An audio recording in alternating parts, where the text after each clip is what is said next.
নমস্কার বন্ধুরা, Annapurna হেসেল with village ফুডে আপনাদের অনেক অনেক স্বাগত। আজ আমি টক পালং নিয়ে চলে এসেছি। খুব সহজভাবে আপনাদের রান্না করে দেখাবো কেমনভাবে টক পালং রান্না করতে হয়। বন্ধুরা, আমি প্রথমে টক পালংটা ভালোভাবে বেছে নেব। আপনারা কীভাবে টক পালং চিনবেন আমি একটা টিপস বলে দিচ্ছি। দেখুন, এমনি পালং শাকের পাতা কিন্তু খুবই চওড়া, আর এই পালং শাকের পাতাটা অনেকটা সরু। আর এই বন্ধুরা, আমি টক পালংগুলো ভালোভাবে বেছে নিয়েছি। এবার কেটে ধুয়ে নেব। এগুলো কিন্তু খুব বেশি ধুলো করতে হবে না, মোটামুটি কাটলেই হবে। এটাতে টক পালংটা প্রচণ্ড নরম, কড়াই দিলেই সঙ্গে সঙ্গে গলে যায়। পালংটা চিংড়ি মাছ দিয়ে রান্না করবো বলেছিলাম আপনাদের। তা চিংড়িটা ধুয়ে কেটে নিয়েছি ভালোভাবে। এবার নুন হলুদটা মাখিয়ে নেবো। রান্নাটা কিন্তু খুবই অল্প সময় হয়ে যাবে, এক পদে রান্না একদম। বন্ধুরা, তেলটা দিয়ে দিচ্ছি কড়াতে। তেল গরম হয়ে গেছে। পালং শাক আর চিংড়িটা ফোড়ন দেওয়ার জন্য দুটো শুকনো লঙ্কা কেটে নিয়েছি, আর সর্ষে, কালো সর্ষে নিয়েছি। ফোড়নটা দিয়ে নেব।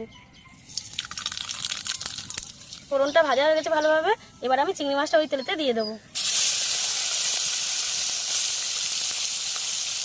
ভালোভাবে নাড়িয়ে নেব।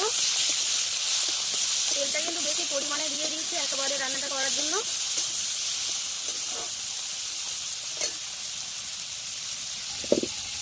বন্ধুরা, চিংড়িটা অল্প বেশি লাল লাল করে ভাজবো না, অল্প মিডিয়াম ভেজে নেব। নিয়ে ওর উপরে পালং শাকটা দিয়ে দেবো। এক পদে যেহেতু রান্না বলেছিলাম আপনাদের, খুব সহজে টক পালংটা রান্না করা যায়। অনেকে কিন্তু টক পালং দেখে ঘাবড়ে যায় কীভাবে রান্না করব। এইভাবে রান্না করলে যা দুর্দান্ত খেতে লাগে, গরম ভাতের সঙ্গে অসাধারণ লাগে। বন্ধুরা, টক পালংয়ে দেওয়ার জন্য আমি একটু আদা ঘষুন দিয়ে একটু ঘষে নিচ্ছি। বন্ধুরা, দেখতে পাচ্ছেন আমার চিংড়িটা ভাজা ভাজা হয়ে গেছে। এই মশলার উপরে আমি এবার পালংটা দিয়ে দেবো। ভালোভাবে এটা নেটে নেব। নিয়ে নুন হলুদ এর ওপরে দিয়ে নেবো। একটু পালং শাকটা চাপা দিয়ে নেবো। পুরো পালংটা দেখুন তেলের ওপর না দিতে দিতেই পুরো সিদ্ধ হয়ে গেছে। টক পালং তো বেশিক্ষণ সময় লাগে না। আপনাদের বললাম পরিমাণ মতো নুন হলুদটা দিয়ে দেবো।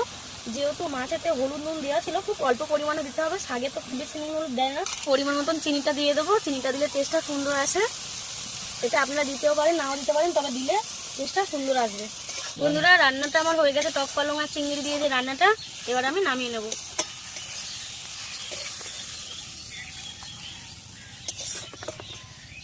বন্ধুরা, আমার টক পালংয়ের রেসিপিটা 5 মিনিটের মধ্যেই কিন্তু হয়েছে। যদি সব কিছু জোগাড় থাকে খুব বেশিক্ষণ লাগে না, খেতে খুব ভালো লাগে। আপনার যদি ভালো লেগে থাকে রান্নাটা, লাইক করবেন, কমেন্ট করবেন। প্লিজ আমাকে এগিয়ে যাওয়ার জন্য প্লিজ সাহায্য করুন।